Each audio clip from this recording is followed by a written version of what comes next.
Hi everyone, स्वागत है आपका इस ग्राफिक डिजाइनिंग के सीरीज में।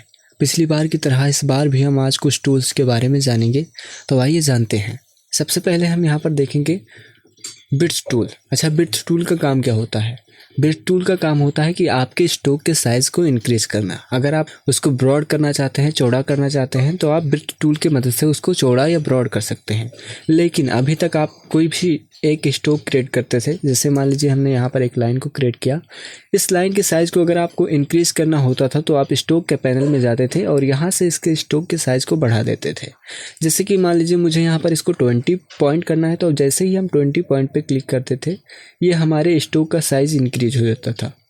लेकिन जिस तरह से आपका 1 पॉइंट पे जितना इसका स्टोक साइज़ है, उतना ही आपके सेकंड पॉइंट पे भी इसका स्टोक साइज़ है। स्टार्टिंग पॉइंट का जितना इसका स्टोक है उतना ही आपके एंडिंग पॉइंट का है। तो इस तरह से ये आपके पूरे स्टोक का साइज़ एक समान बढ़ाता है। लेकिन वहीं अगर आप इसको बिट्स टूल की मदद से बढ़ाते हैं तो आप इसके किसी भी पॉइंट को बड़ा कर सकते हैं या छोटा कर सकते हैं। ओके, जैसे मान लीजिए मुझे इसके साइज़ को और बढ़ाना है, तो हम इस पर क्लिक करेंगे और इसको ड्रैग करेंगे। जब आप इसको राइट साइड में ड्रैग करेंगे तो ये आपके इस स्टोक के साइज़ को ब्रॉड करेगा, चौड़ा करेगा। वहीं अगर आप इसको लेफ़्ट साइड में ड्रैग करेंगे तो ये अब आपके स्टोक के साइज़ को पतला कर देगा या थिन कर देगा। इसी तरीके से आप इसको भी अगर बढ़ाना चाहें तो आप यहाँ से बिट्स टूल की मदद से इसको भी बढ़ा सकते हैं, कुछ इस तरह से। अगर आप चाहते हैं कि इसका साइज़ बीच ये सेंटर में कहीं पर इसका साइज़ इंक्रीज हो या बढ़े, तो आप इसके सेंटर में अपने इस पॉइंटर को सेट करने के बाद में इसको इंक्रीज़ कर सकते हैं, कुछ इस तरह से।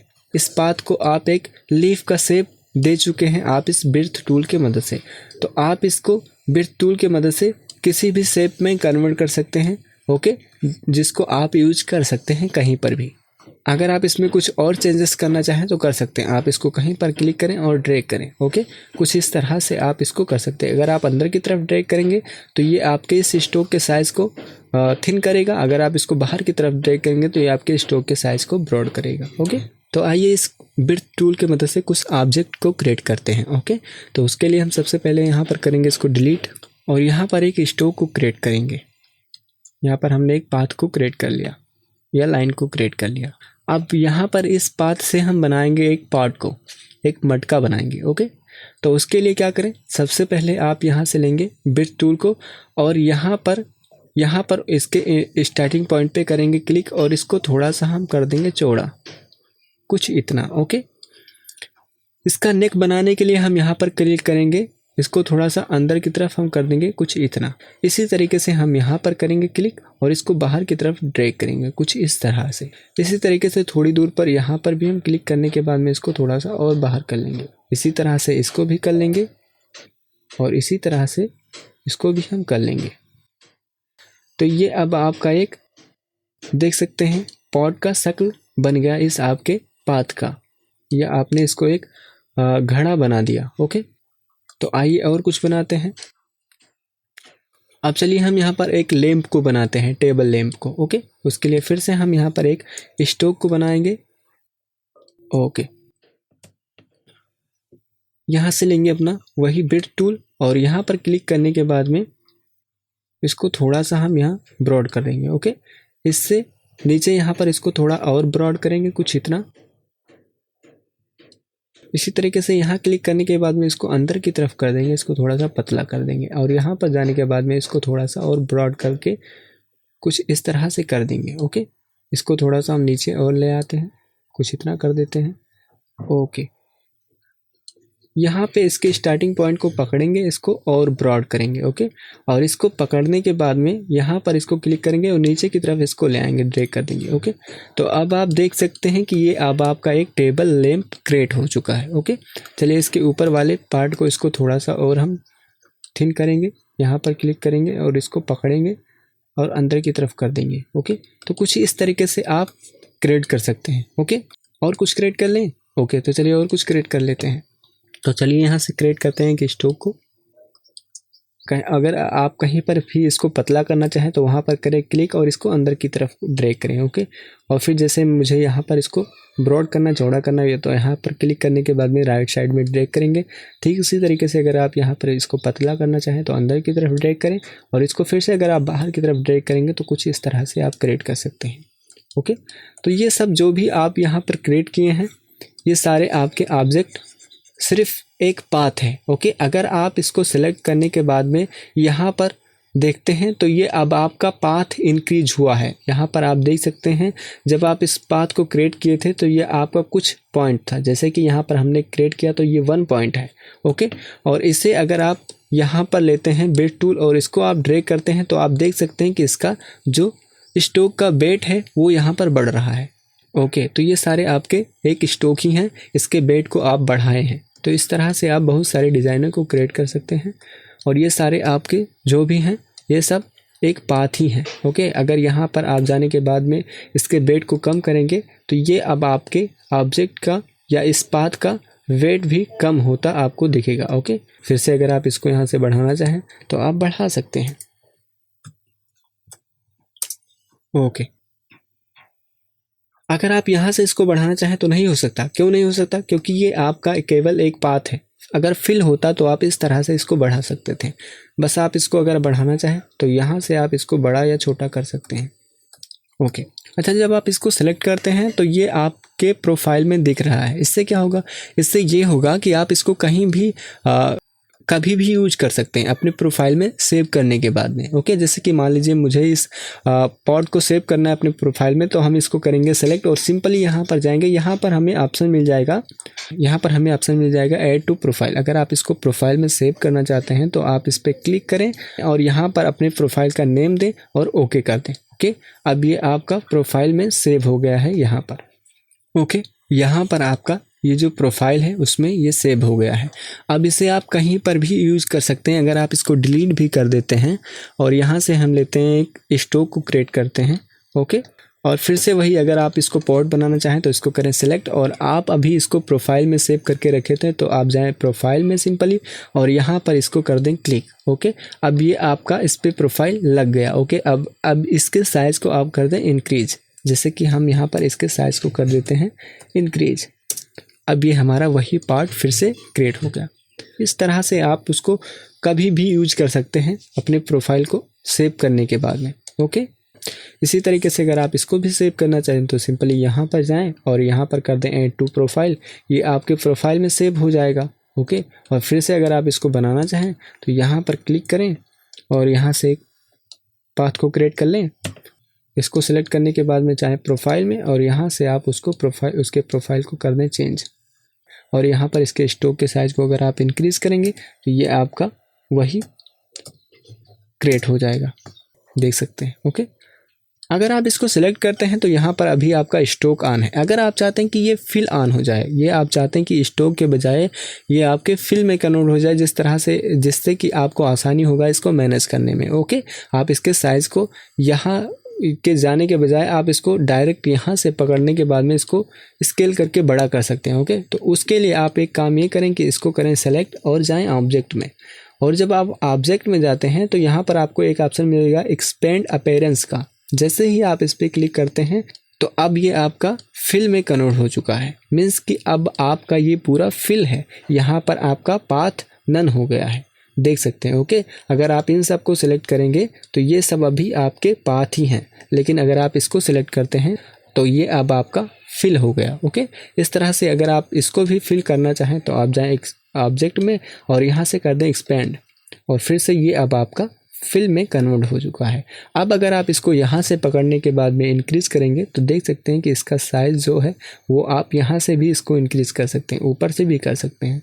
लेकिन अगर आप यहाँ पर इसको करते थे तो इसको आप साइड से इंक्रीज़ नहीं कर सकते थे। क्यों नहीं कर सकते थे? क्योंकि ये आपका एक केवल स्टॉक ही है। अगर आप इसको ऊपर करना चाहें तो कर सकते हैं, कोई बात नहीं, लेकिन इसको अगर आप साइड में करना चाहें, ब्रॉड चौड़ा करना चाहें तो नहीं कर सकते हैं। वहीं अगर आप इसको कर देते हैं फिल में कन्वर्ट तो अब आप इसको देख सकते हैं चौड़ा कर सकते हैं। ओके, अच्छा, अगर आप चाहते हैं इसको आउटलाइन में क्रिएट करना तो इसके लिए आप एक काम करें, इसको कर दें स्वैप। जैसे ही यहाँ पर स्वाइप करते हैं ये अब आपका एक पूरा आउटलाइन क्रिएट हो गया आपके उस पॉट का। ओके, तो आई होप कि ये सारी चीज़ें आपको समझ में आई होंगी। तो चलिए इनको करते हैं डिलीट। ओके, तो आइए अब देखते हैं हम अपने दूसरे टूल को। दूसरा हमारा जो टूल मिल जाता है वो है वार्प टूल। जैसे कि मान लीजिए हमने यहाँ पर एक रेक्टेंगल को क्रिएट किया, यहाँ पर लेते हैं वार्प टूल, और वार्प टूल से अगर आप इस पर फेरेंगे, इसके अगर आप फिल पे क्लिक करके फेरेंगे तो कुछ नहीं होगा, इसको आपके स्ट्रोक पे ही क्लिक करना पड़ेगा। जब आप इसको स्ट्रोक पे क्लिक करेंगे तो कुछ इस तरह से आप अपने स्ट्रोक को कर सकते हैं। तो आप इसका यूज़ कर सकते हैं। अगर आपको कहीं ऐसा लगता है कि इसका यूज़ करना है या इस तरह से आपको कहीं पर इफेक्ट देना है तो आप इसको इस तरह से क्रिएट कर सकते हैं। ओके, और जो नेक्स्ट है वो है हमारा ट्विल टूल। अच्छा, ट्विल टूल का काम क्या होता है इसको भी देख लेते हैं हम। यहाँ से एक रेक्टेंगल को क्रिएट करते हैं। ओके, यहाँ से लेते हैं ट्विल टूल को, और फिर जब आप ट्विल टूल को लेने के बाद में अपने इस पाथ पे क्लिक करते हैं तो कुछ इस तरह से ये आपके पाथ को राउंड करने लगता है। ओके, अगर आप इसको क्लिक करने के बाद में इस तरह से घुमाते हैं तो कुछ इस तरह से आपके इस पूरे ऑब्जेक्ट को कर देगा। ओके, तो चलिए ट्विल टूल से भी कुछ बनाते हैं। आज जो भी चीज़ें हम बनाएंगे बहुत ही बचकानी चीज़ें बनाएंगे, बहुत ही चाइल्ड शॉप बनाएंगे। अगर आप इसको एडवांस लेवल पे बनाना चाहते हैं तो आप बना सकते हैं, बशर्ते आज हम जो भी चीज़ें बनाएंगे बहुत ही बचकानी चीज़ें होंगी। ओके, तो चलिए यहाँ पर ट्विल टूल की मदद से कुछ बनाते हैं। ओके, तो यहाँ से हम लेते हैं एक सर्कल को और इसका कलर हम कर देते हैं चेंज। यहाँ पर जाएँ, बल्कि आप यहाँ से भी कर सकते हैं, आप यहाँ जाएँ और यहाँ से हम लेते हैं मैजेंटा कलर को। ओके, और इसके कलर को थोड़ा सा हम कर देंगे लाइट, तो इस पर डबल क्लिक करेंगे और यहाँ से पिक कर लेंगे थोड़ा लाइट कलर को। ओके, कुछ इतना।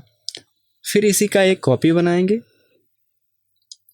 और इसके कलर को यहाँ से चेंज कर देंगे, ये कलर दे देंगे। ओके, इसका भी हम कलर थोड़ा लाइट करना चाहते हैं तो डबल क्लिक करेंगे, फिर से यहाँ लाइट कलर को पिक करेंगे, ओके पे क्लिक करेंगे। ओके, अब यहाँ से लेंगे अपने उसी ट्विल टूल को और अब चाहते हैं कि हमारा जो ये ट्विल टूल का ब्रश है वो बड़ा हो जाए, तो उसके लिए आप फिर से आल्ट को प्रेस करें, देन ऊपर की तरफ ड्रैग करें, ये ऊपर की तरफ बड़ा हो जाएगा, और फिर राइट की साइड में ड्रैग करें, ये राइट साइड से बड़ा हो जाएगा। ओके, ठीक है। अब इस पे हम क्लिक करेंगे। ओके, और थोड़ा सा इसको घुमा देंगे कुछ इस तरह से। ओके, आप देख सकते हैं, और ये अब हमारा जो एक टेक्सचर बना है वो इस तरह से बना है कि जैसे अगर आपके पास कुछ लिक्विड की दो वस्तुएं हैं, दो चीज़ें आपके पास लिक्विड की हैं, अगर आप उसको आपस में मिलाने के बाद में घुमा देते हैं तो कुछ इस तरह से वो टेक्सचर क्रिएट करेंगी। ठीक है, जैसे अगर आपके पास एक गिलास पानी है, उसमें आप ऐसी कोई वस्तु मिलाते हैं या ऐसी कोई चीज़ मिला देते हैं जो वो घुलने के बाद में उसी के ऊपर तह पे तैरती रहती है, और अगर आप उसे घुमाते हैं तो कुछ इस तरह से वो इफ़ेक्ट क्रिएट करता है। ओके, चलिए इसको करते हैं थोड़ा सा हम छोटा, और इसी के ऊपर हम यहाँ पर रख देंगे। ओके, चलिए इसमें स्ट्रोक भी दे देते हैं, अभी इसका फिल ही ऑन है, यहाँ पर स्ट्रोक को ऊपर करेंगे। ओके, अब इस टेक्सचर को हम सेलेक्ट करेंगे, देन यहाँ पर जाएंगे स्ट्रोक के पैनल में और यहाँ से हम कलर को दे देंगे रेड। ओके, तो इसमें हमारा जो स्ट्रोक था वो अब रेड हो गया है। ठीक, तो अब हम चाहते हैं कि इसके स्ट्रोक का भी जो कलर है वो थोड़ा लाइट हो जाए, तो उसके लिए हम यहाँ पर स्ट्रोक पे डबल क्लिक करेंगे और यहाँ से करेंगे थोड़ा लाइट कलर को पिक, कुछ इतना। ओके, तो कुछ इस तरह से हमारा जो टेक्सचर था वो क्रिएट हो गया। अब यहाँ पर इसको पकड़ने वाला बनाते हैं, उसके लिए यहाँ से हम लेंगे राउंडेड रेक्टेंगल टूल को और यहाँ पर एक राउंड रेक्टेंगल क्रिएट करेंगे। ओके, इसके कलर को हम कर देंगे वाइट। ओके, यहाँ पर ब्लैक को हटा देंगे। ठीक है, इसको थोड़ा सा हम चौड़ा कर देते हैं, ब्रॉड। ओके, कुछ इतना। इसको अगर आप पीछे भेजना चाहते हैं, अभी ये इसी के ऊपर है, पीछे भेजने के लिए इस पर राइट क्लिक करेंगे और यहाँ अरेंज में जाने के बाद में बैक कर देंगे। ओके, तो ये हमारा एक चॉकलेट तैयार हो गया कुछ इस तरह से कि लॉलीपॉप। ओके, तो इस तरह से अगर आप कुछ बनाना चाहें इन सब टूल का यूज़ करके तो आप बना सकते हैं।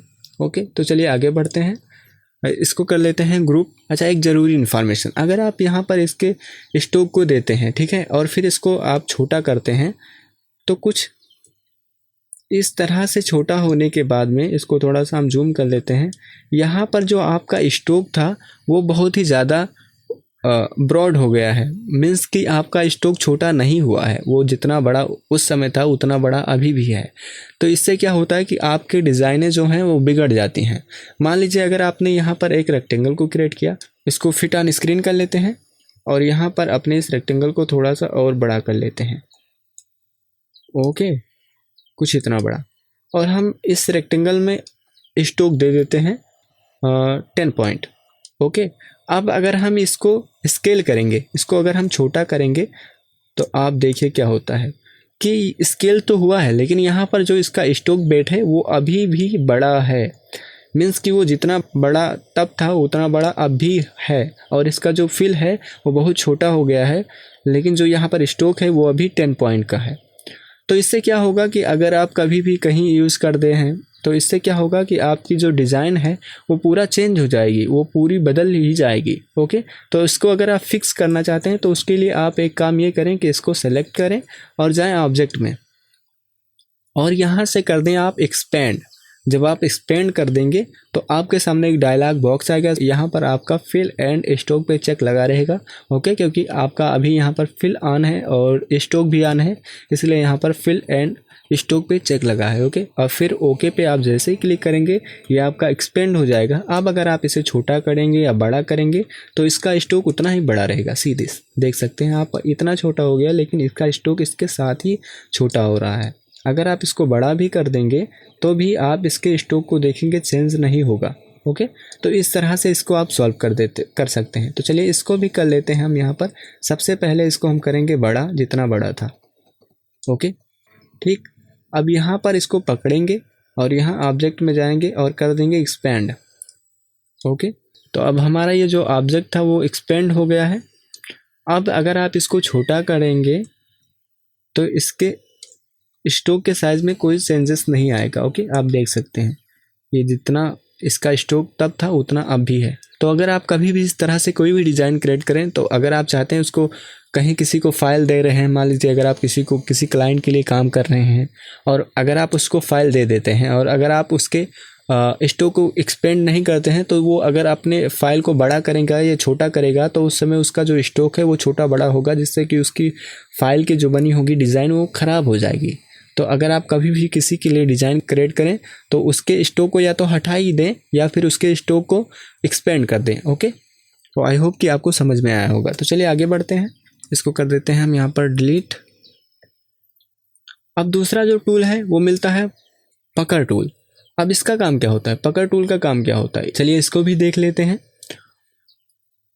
तो पकड़ टूल का काम क्या होता है, इसका अभी जो ब्रश साइज है वो बहुत बड़ा है, तो इसको हम थोड़ा सा और बड़ा कर लेते हैं अपने इस ऑब्जेक्ट को,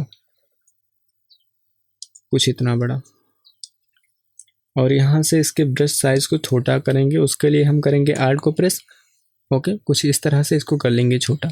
तो पकड़ टूल क्या करता है, अगर आप इसको क्लिक करेंगे तो आप देख सकते हैं कि इसके साथ साथ में आपकी जो पाथ थी वो भी चल रही है, ठीक है। अगर आप यहाँ पर क्लिक करेंगे तो आपका ये जो पाथ है इसके साथ ही चलेगा। वहीं अगर आप इसके फिल में क्लिक करेंगे तो कुछ नहीं होगा, आपको इसके पाथ पे क्लिक करना पड़ेगा। तो कुछ इस तरह से आप इसके पाथ को कर सकते हैं, जो कि बहुत ही अजीब चीज़ बन जाएगी। लेकिन हाँ, इससे भी आप कुछ क्रिएट कर सकते हैं। उसके लिए आप इन सब जब टूल का यूज़ करें तो बहुत ही हल्के हाथों से यूज़ करें, ओके। आपको ज़्यादा उस पर प्रेशर नहीं देना है या ज़्यादा उसको घुमाना नहीं है, ओके। आप इसको बहुत ही हल्के हाथों से बहुत धीरे धीरे यूज़ करें, ओके। तो चलिए इसको हम कुछ बनाते हैं यहाँ पकड़ टूल से। यहाँ से लिए हम पकड़ टूल को, ओके, और इसको पकड़ेंगे अंदर की तरफ यहाँ पर ड्रैग करेंगे। इसी तरह से इसको भी कर देंगे, सेम इसी तरह से इसको भी, देन इसको भी कर देंगे। अब आप देख सकते हैं फ्लावर का जो शेप था वो क्रिएट हो गया है। तो इस तरह से आप इसको काम में भी ले सकते हैं, ओके, ठीक है।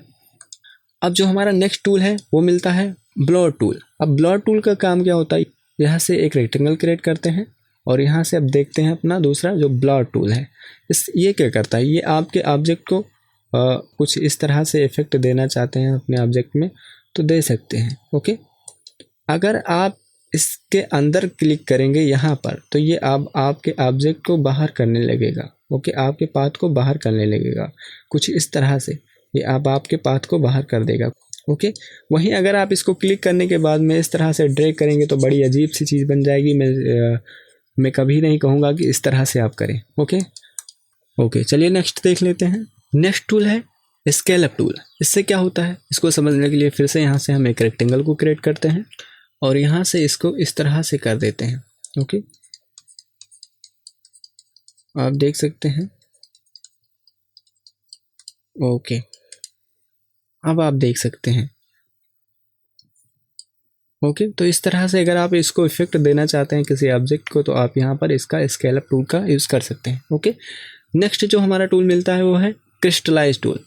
इससे भी वही काम होता है। ओके, तो चलिए इसको भी समझते हैं थोड़ा। यहाँ पर लेते हैं एक रेक्टेंगल को, यहाँ पर क्रिएट करते हैं और यहाँ से क्रिस्टलाइज टूल को लेते हैं, कुछ इस तरह से इसको कर देते हैं। ओके, तो अब आप देख सकते हैं किस तरह से ये आपके ऑब्जेक्ट को क्रिएट कर देगा। ओके, अब उसके बाद में जो अगला टूल मिलता है वो रिंकल टूल। इसका काम क्या होता है इसको भी देख लेते हैं। इससे ये होगा कि आपको एक फ्लोइंग का टेक्सचर अगर आप कहीं पर देना चाहते हैं तो दे सकते हैं। ओके, जिस तरह से अगर आपके पास कोई एक ऑब्जेक्ट है वो फ्लो हो रहा है तो वो कुछ इस तरह से आप इसको टेक्सचर दे सकते हैं। ओके, इससे आप और भी कई चीज़ें बना सकते हैं लाइक दिस, इस तरह से। ओके, चलिए इसको और अच्छे तरीके से समझ लेते हैं। हम यहाँ पर एक सर्कल को क्रिएट करते हैं। ओके, और यहाँ से लेते हैं इस रिंकल टूल को और यहाँ पर क्लिक कर देते हैं कुछ इस तरह से। ओके, तो ये अब आपका एक ऐसा इफेक्ट दे रहा है जैसे लग रहा है कि जो आपकी ये ऑब्जेक्ट है वो यहाँ से फ्लो हो रही है, बह रही है। ओके, तो इस तरह से अगर आप कहीं इफेक्ट देना चाहते हैं तो दे सकते हैं। अब इस तरह का इफेक्ट आप स्वीट में देखे होंगे। जब आप स्वीट के ऊपर चाशनी देखते हैं तो वो बेसिकली चाशनी लिक्विड फॉर्म है तो वो बहेगी। उसी तरह से अगर आप कहीं पर कोई आइसक्रीम देखते हैं तो आइसक्रीम पे ये इफेक्ट चल सकता है। ओके, वहाँ पर भी आपका जो आइसक्रीम होता है वो पिघलता है जिससे कि इस तरह से वहाँ पर भी टेक्सचर क्रिएट होता है। तो इस तरह से कहीं पर भी आपको टेक्सचर क्रिएट करना है तो आप इसका यूज़ करके इसको कर सकते हैं। ओके, इससे और भी कई चीज़ें बना सकते हैं। तो चलिए और भी कुछ बना लेते हैं। जैसे कि हमने यहाँ पर एक रेक्टेंगल को क्रिएट किया। ओके, कुछ इतना बड़ा, और यहाँ से लिया इस टूल को और इस पे हम कई बार फेरते हैं। ओके, कुछ इस तरह से इस पे क्लिक कर करके ड्रैग करेंगे। अब ये आपका एक वेब फॉर्मेट में कन्वर्ट हो गया। जिस तरह से आपके वॉइस का वेव होता है या आप रिकॉर्डिंग करते होंगे अपनी वॉइस को तो वो वहाँ पर आपका जो वेव का टेक्सचर होता है वो कुछ इसी तरीके से बनता है। तो इस तरह से आप छोटी छोटी चीज़ें आप इनको यूज़ कर सकते हैं इन सारे टूल के मदद से। ओके, वैसे इन सारे टूल का यूज़ उतना ज़्यादा होता नहीं है लेकिन कभी कभी ज़रूर होता है। इससे भी आप बहुत सारी चीज़ें बना सकते हैं। ओके, उसके बाद में जो यहाँ पर अगला टूल मिलता है वो है पपेट टूल। अब पपेट टूल को समझने के लिए हम यहाँ पर कुछ क्रिएट करते हैं। ओके, सबसे पहले इन सभी को कर देते हैं साइड में। ओके, और यहाँ पर एक सर्कल को क्रिएट करते हैं। इसके कलर को हम यहाँ से चेंज कर देते हैं।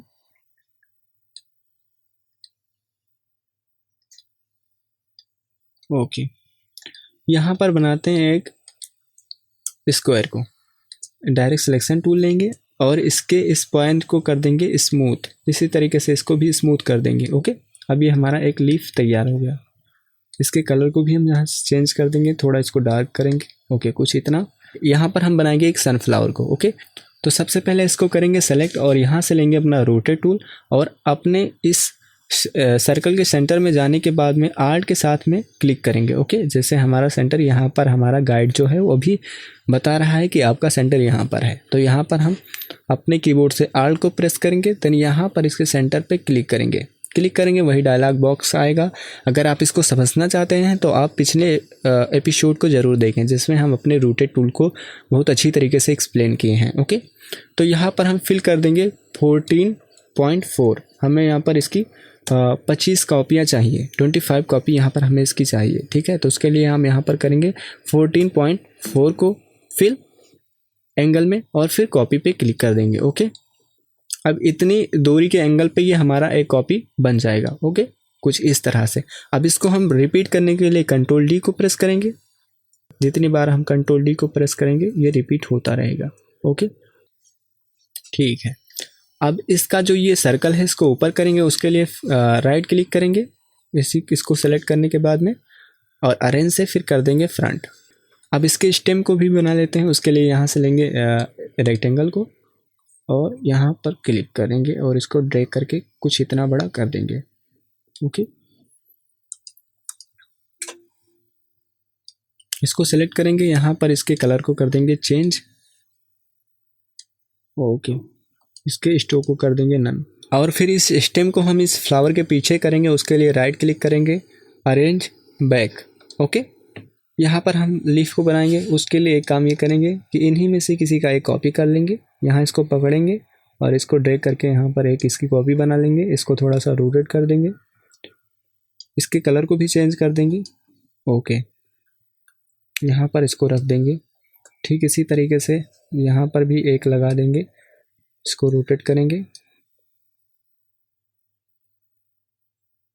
ओके, इसको थोड़ा सा और बड़ा कर लेंगे, इसकी एक कॉपी और बना लेंगे, इसको थोड़ा सा और रोटेट करके इस तरह से रख देंगे। अब इसको पकड़ के इसके पीछे भेज देंगे, उसके लिए फिर राइट क्लिक करेंगे, यहाँ पर अरेंज बैक।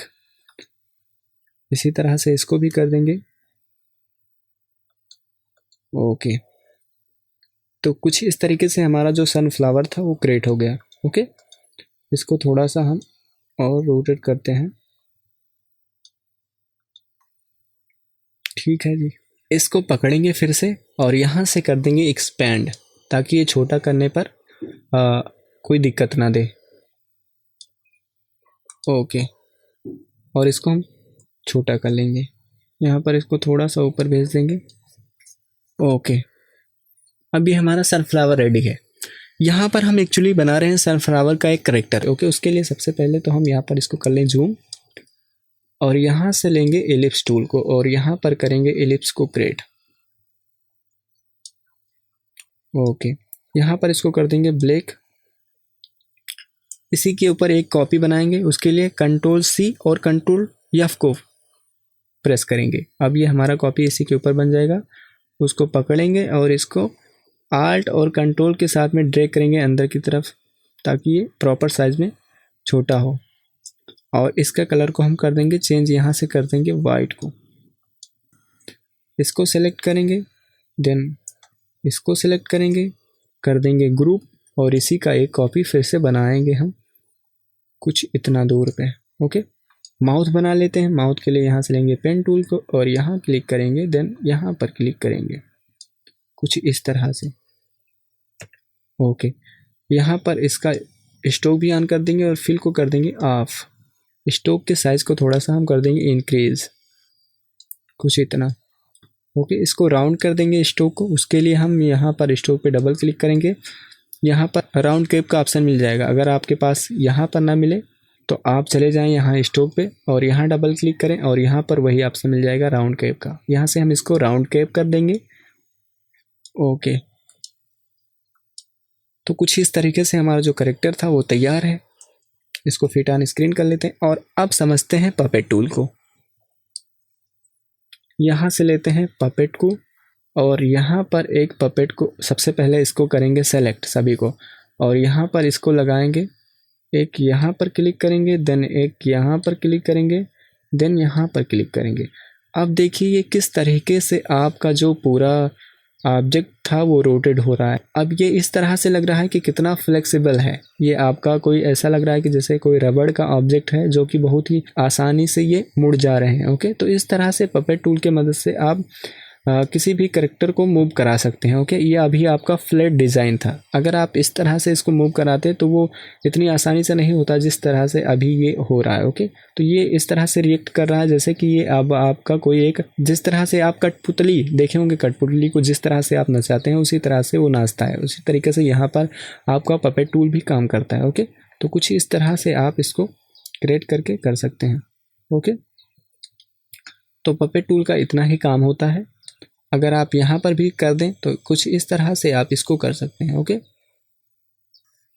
आप देख सकते हैं कितनी आसानी से ये फ्लेक्सिबल हो रहा है। ओके, तो इस तरह से पपेट टूल का यूज़ किया जाता है। ओके, तो चलिए नेक्स्ट देखते हैं। अगला जो मिलता है वो टूल मिलता है फ्री ट्रांसफॉर्म टूल। अब फ्री ट्रांसफॉर्म टूल क्या है, इसको भी हम पिछली लेसन में बताए थे जब आपको शेयर या स्केल टूल को पढ़ा रहे थे। ओके, यहाँ पर जैसे कि मान लीजिए हमने एक रेक्टेंगल को क्रिएट किया।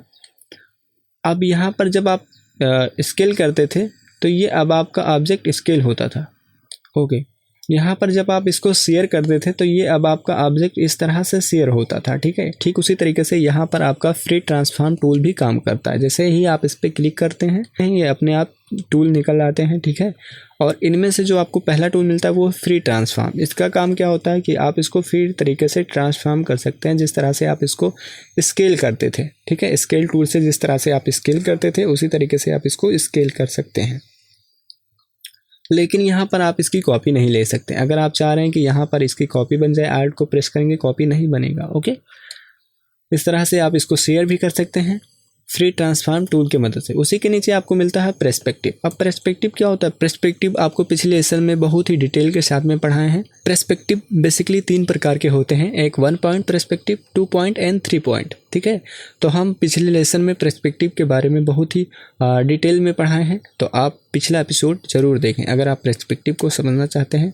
लेकिन फिर भी यहाँ पर हम इसका यूज करेंगे और इससे आप पर्सपेक्टिव डिज़ाइन क्रिएट कर सकते हैं। अब ये अब हमारा 1 पॉइंट पर्सपेक्टिव बन जाएगा, ओके। कुछ इस तरह से आपका 1 पॉइंट पर्सपेक्टिव होता है कि जहाँ पर आप खड़े होते हैं, जैसे आप यहाँ पर खड़े होते हैं तो यहाँ की जो आपकी सड़क होती है वो कुछ चौड़ी दिखती है, लेकिन अगर जब आगे देखते हैं, आप कुछ दूरी पर देखते हैं तो पतली होती नज़र आती है, तो इसी को पर्सपेक्टिव कहते हैं, ओके। दूसरा उसी में आपको मिलता है फ्री डिस्ट्रॉयड। इससे आप इसको डिस्ट्रॉयड कर सकते हैं, जिस तरह से चाहें उस तरह से आप इसको डिस्ट्रॉयड कर सकते हैं, ठीक है। जिस तरह से आप इसको रखना चाहें या मोड़ना चाहें या कुछ भी करना चाहें आप इसको कर सकते हैं, ओके। इन टूल की मदद आप पर्सपेक्टिव डिज़ाइन क्रिएट करने में ले सकते हैं, ओके। तो आई होप कि आपको ये सारे टूल समझ में आए होंगे। तो आप जितनी भी चीज़ें हम यहाँ पर क्रिएट किए हैं उन सबको क्रिएट करें और उनका ही प्रैक्टिस करें। अगर आप चाहते हैं कुछ अपना अलग बनाना तो आपके अंदर भी अपनी क्रिएटिविटी है, आप इन सारे टूल का यूज़ करके आप कोई भी चीज़ बना सकते हैं। अगर आपको कुछ बनाना है तो आप बना सकते हैं, ओके। तो आई होप कि आपको ये सारे टूल्स समझ में आए होंगे। आप इनका प्रैक्टिस करें और इनका यूज़ करके आप कोई भी डिज़ाइन क्रिएट कर सकते हैं, ओके। तो चलिए मिलते हैं अगले एपिसोड में, तब तक के लिए आप अपना ख्याल रखें। Thank you.